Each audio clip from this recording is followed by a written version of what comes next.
বন্ধুরা তো আজি নিয়ে যাচ্ছি একটা গজগোসা লাউ। তো গজগোসা লাউ দিয়ে মুই আজি কি বানাইম, তো চলো তো আজি বানাই মুই হচ্ছে লাউ শুক্তো। অনেকে কিন্তু তিতে শুক্তো কিন্তু খাওয়া চায় না, মানে করলা দিলে তিতে হয়ে যায়, এই জন্য কিন্তু খাওয়া চায় না।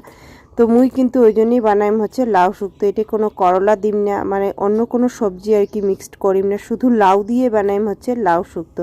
চলো তাহলে লাউটা কিন্তু আমি কাটি নিলাম। এবার আর কি লাউটা আর কি ধুয়ে নিয়ে আসো। তো লাউটাও কিন্তু মোর ধুয়ে নিয়ে আসা হয়ে গেছে। তো এবার চলো লাউ শুক্তো বানার জন্য কিন্তু প্রথমে আমি কড়াইটা আর কি বসিয়ে দিলুম। তো কড়াইটা বসে দিয়ে প্রথমে আর কি কিছু মশলা করে নিম। তো পাঁচফোড়ন দিয়ে দিলুম, এরপরে কিন্তু হচ্ছে রাঁধুনি দিলুম। পাঁচফোড়ন আর রাঁধুনিটা কিন্তু হালকা করে ভাজি নিম। যখন আর কি একটু হালকা গন্ধ বাইর হবে তখনই বুঝবেন যে ভাজা হয়ে গেছে। একদম হালকা করে কিন্তু ভাজি নেওয়ার লাগবে, খুব বেশি কড়া ভাজলে কিন্তু চিটে হয়ে যাবে। তো এবার মোর মশলাটা কিন্তু ভাজা হয়ে গেছে। তো এবার কিন্তু মুই আর কি লাউটা কিন্তু আর কি একটু সিদ্ধ করে নিই। তো লাউটা প্রথমে একটু জল দিয়ে আর কি দিলুম, তারপর আর কি দেখলুম যে জলটা একটু কম হয়ে গেছে, এই জন্য কিন্তু আরও একটু জল দিয়ে মুই আর কি লাউটা ঢাকা দিয়া সিদ্ধ করে নিম কিছুক্ষণের জন্য। এবার কিন্তু মুই আর কি মশলা আর কি গুঁড়ো করে নিম। তো হামান দিচ্ছে মশলাটা আর কি দিয়ে, এরপরে মশলাটা একটু ভালো করে গুঁড়ো করে নিলাম। এই দেখো মশলা কিন্তু মোর গুঁড়ো হয়ে গেছে। তো এবার দেখো এদিকে কিন্তু লাউটাও কিন্তু প্রায় সিদ্ধ হয়ে গেছে। এদিকে কিন্তু মুই একটা মশলা আর কি বানিয়ে নিম আর কি।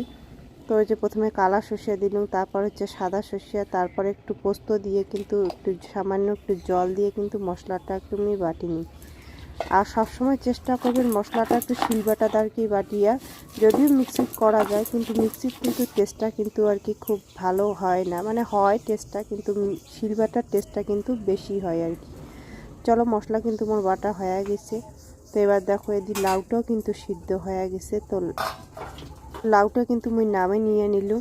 তো এরপরে আর কি কড়াইটা আর কি পরিষ্কার করিয়া, এরপর সর্ষের তেল দিয়া গরম করিয়া, তারপর কিন্তু আর কি ডালের বড়িগুলা কিন্তু লাল লাল করে আর কি ভাজি নিই আর কি। তো ডালের বড়ি কিন্তু ভাজা হয়ে গেছে। তো এবার তুলি নিলুম। তো এরপরে আর কি কড়াইতে আর কি তোমার হচ্ছে তেজপাতা আর হচ্ছে শুকনো লঙ্কা ফোড়ন দিয়া, তারপর হচ্ছে রাঁধুনি ফোড়ন দিম। রাঁধুনি ফোড়ন দিয়ে একটু হালকা করে ভাজি নিয়ে এরপরে কিন্তু যে মশলাটা বাটি নিলাম সেই মশলাটা কিন্তু দিয়ে দিলাম। দিয়ে কিন্তু মশলাটা কিন্তু হালকা করে একটু ভাজি নিই আর কি। তো প্রথমে দিলাম নুন, তারপর দিলাম আর কি হালকা একটু হলুদ। সাধারণত লাউর সবজিতে আর কি হলুদ আর কি কম, যতটা পারবেন কম হলুদ দিবেন, কারণ হলুদ বেশি দিলে কিন্তু টেস্টটা হয় না। এটা কিন্তু আমি আর কি মোর একটা দিদির কাছ থেকেই শোনা।